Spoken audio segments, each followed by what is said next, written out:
I'm always afraid now it asks for a passcode on my iPad since I've updated to this new operating system, which I did not want to do, by the way. I don't like technology changing. I like for it to be all the same, and just whenever I think I've got it all figured out, you get this little note on your iPad or your iPhone or your computer that says, we've developed something new and better, and you need to learn how to use it now. And so it asks for this passcode, and I'm afraid at some point that I'm going to forget it. And I'll be stuck up here. Or I'll punch in the wrong code, and it will lock it up entirely. So if I do that, just pray for me as I try to remember. Well, this is our last Sunday to talk about stewardship for a while. Okay, for a while. We'll wrap up our prodigal series today, and we talk about the extravagant love of the Father. Hopefully you found out that this whole parable has been building to the extravagant love of the Father. So where have we been over the last 3 weeks? Now, I realize that many of you do not need a review because you have been soaking in every aspect of this parable. But for my sake, okay, I sometimes get easily distracted. I need a bit of a review. So let's take a brief look at how we got to today. Week 1, the first Sunday in October, was also World Communion Sunday. And we began our journey into this parable at the end with the extravagant feast and the undeserved party thrown by the father for a wayward child, celebrating that he had come home, or as the father puts it, what? My son was dead and now is alive again. He was lost and now is found. And we were invited to do what? To take our seat at the banquet and feast on a meal of bread and wine. And we celebrated coming home. We celebrated communion. Communion with our church and communion with the entire world, that we are indeed one body, connected by one loaf and one cup. And we are to be the body of Christ to our world. Week 2, we dove a little bit deeper, and we looked at who? We looked at the extravagant rule breaker, the younger son.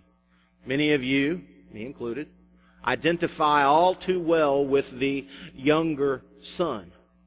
But we also discovered that the story was told for the benefit of the two distinct people groups that were in the audience. The tax collectors and the sinners, those outside of the faith, or those who are apart from the family of God.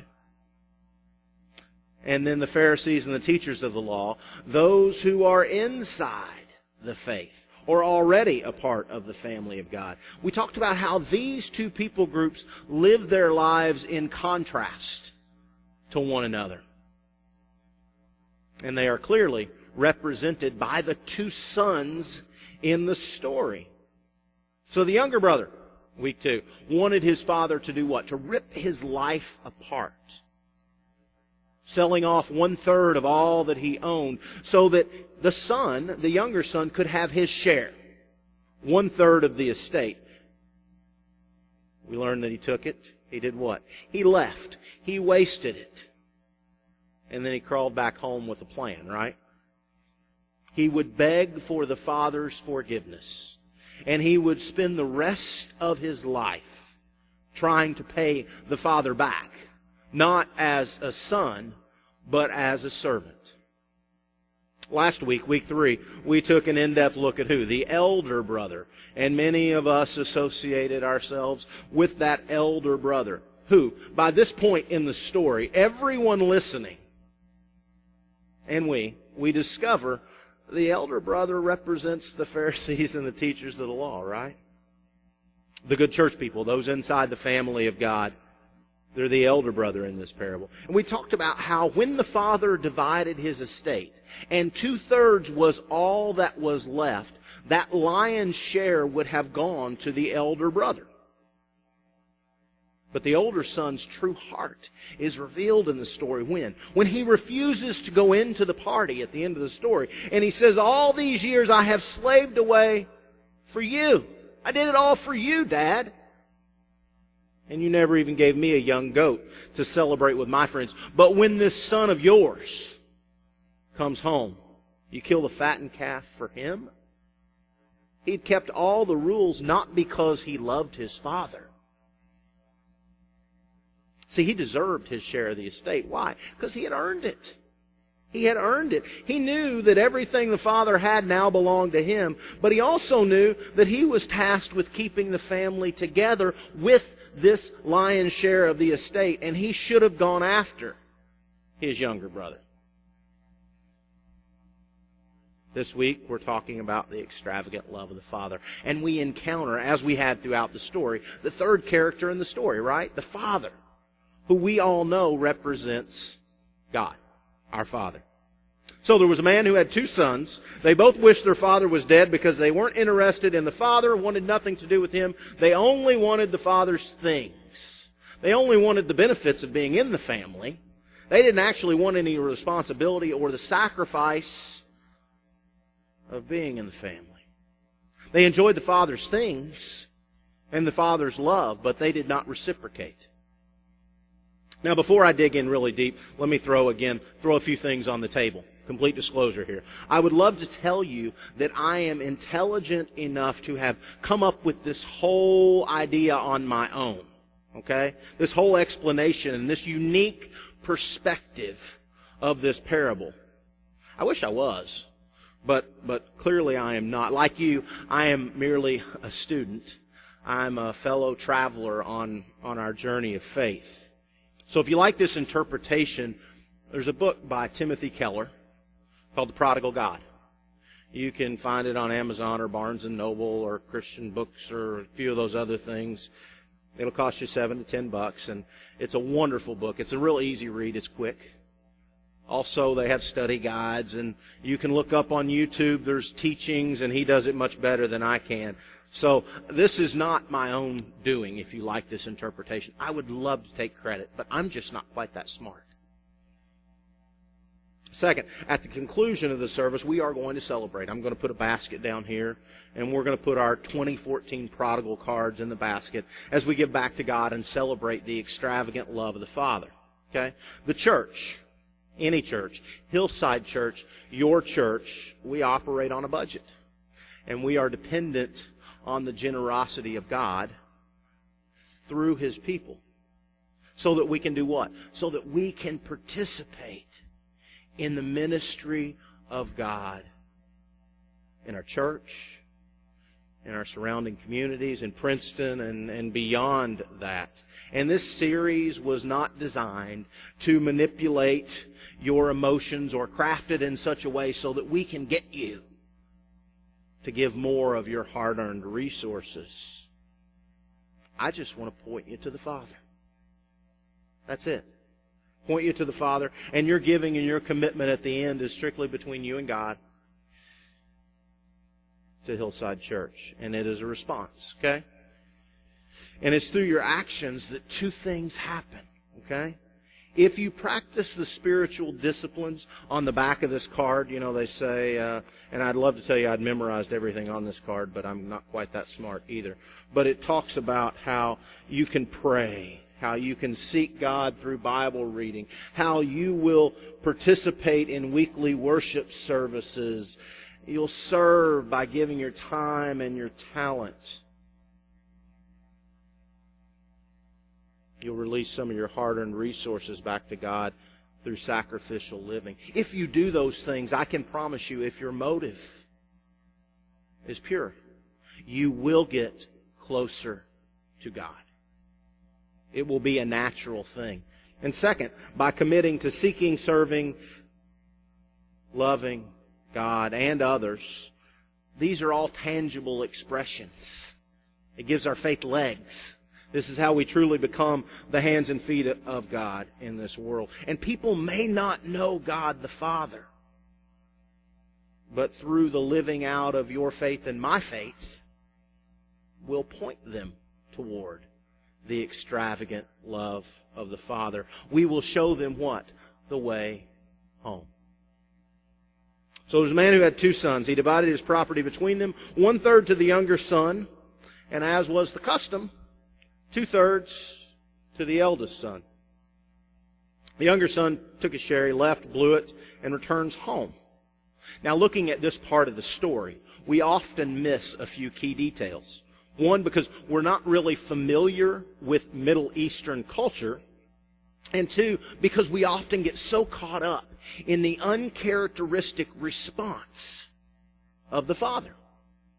So it says, while his son was still a long way off, the father saw him coming home. How? If he was a long way off, how did the father see him? Now let your imagination go for just a moment here, okay? Do you think that the father just happened to glance up at that moment and figure, that looks like my son way off in the distance?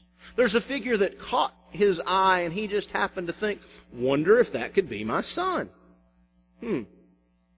Or do you think that ever since his youngest son left home, that the father had been longing and yearning for the day that his son would return home?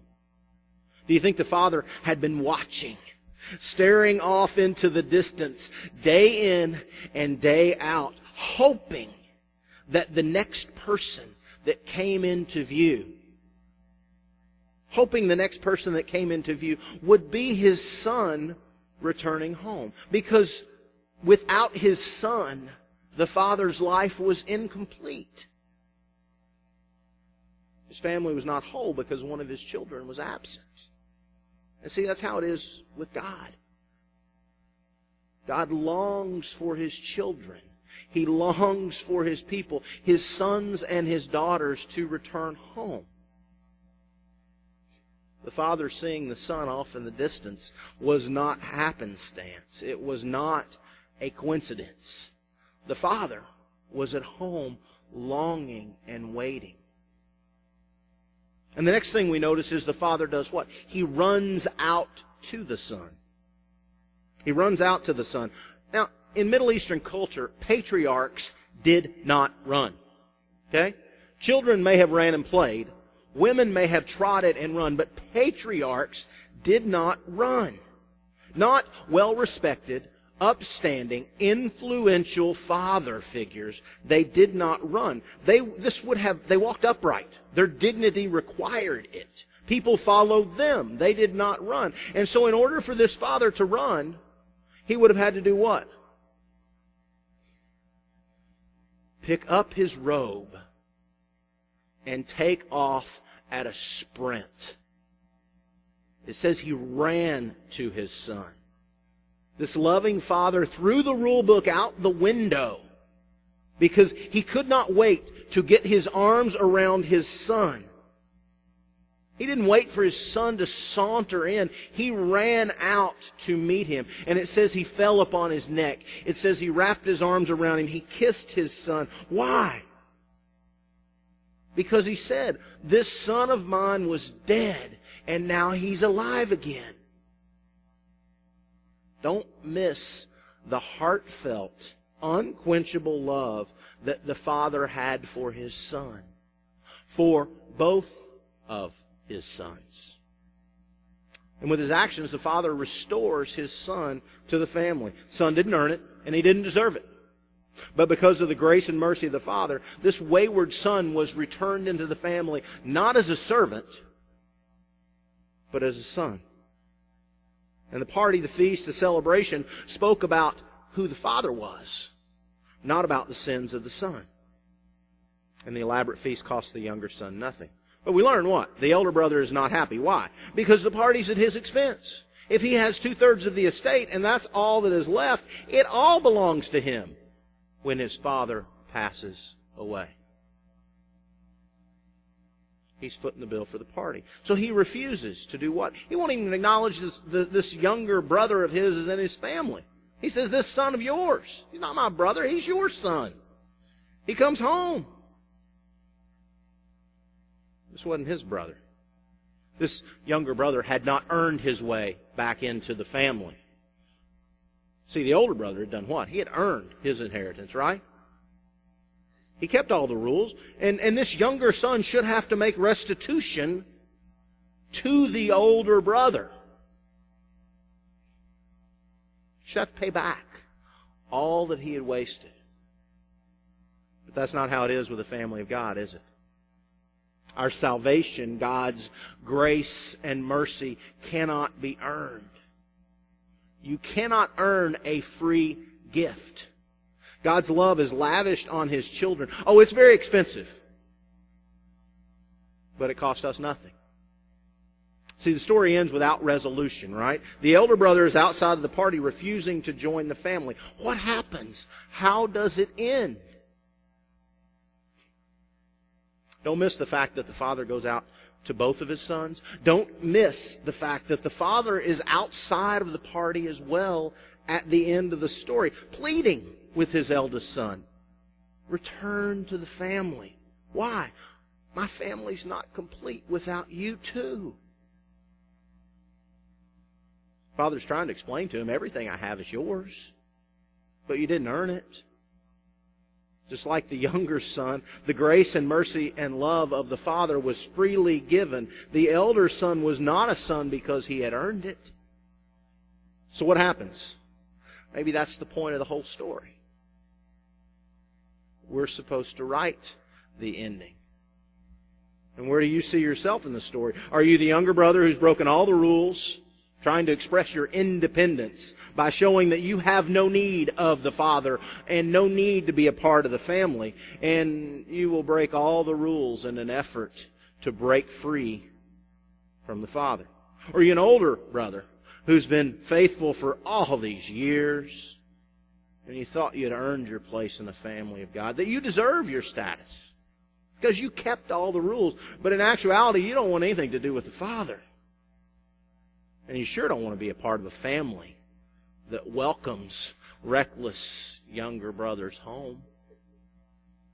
I don't know, maybe somehow you see yourself as the father in the story, the distributor of grace and mercy, the keeper of the grace and mercy. Or maybe you're none of these. I don't know. Maybe you think of yourself as a servant who is destined to live among the family, but never actually gets to be a part of the family, never becoming an heir to the inheritance. Let me bring all this home. Pun intended. Remember when we talked about the responsibility of the elder brother to keep the family together? Remember, the older brother should have gone after his younger sibling, right? And brought him home, brought him back into the family, even at great expense to himself. See, Jesus put the horrible older brother in the story for a purpose. We are all the younger brothers. And our Father sent a true elder brother to bring us home. See, Jesus Christ is the older brother in the story. Not the older brother in that story, the older brother in our story. And the Father paid an enormous price, was recklessly extravagant, spent everything to bring us home. This free grace, this free mercy, this unfathomable love, it's lavished upon us. It's not free at all. Cost the Father everything. It cost our older brother everything to bring us home. And see, we get to experience new sandals on our feet and the finest robe and the signet ring of the Father, claiming all the rights and privileges of an heir. Because our older brother got stripped and beaten, and instead of a ring, he got a crown. He paid the price to bring us home. And that is the purpose of the story. The only one responsible for our place in the family of God is the Son of God. And we are given our inheritance without price to us. But our place in the family of God did not come cheap. Our older brother, Jesus Christ, came after us and found us while we were lost. We were dead and we were done. We were what? We were given new life. And see, found children go and find other lost children and bring them home by way of our elder brother. And those of us who have found our way home, we should be saying, let me tell you how much our Father loves you and wants you to come home.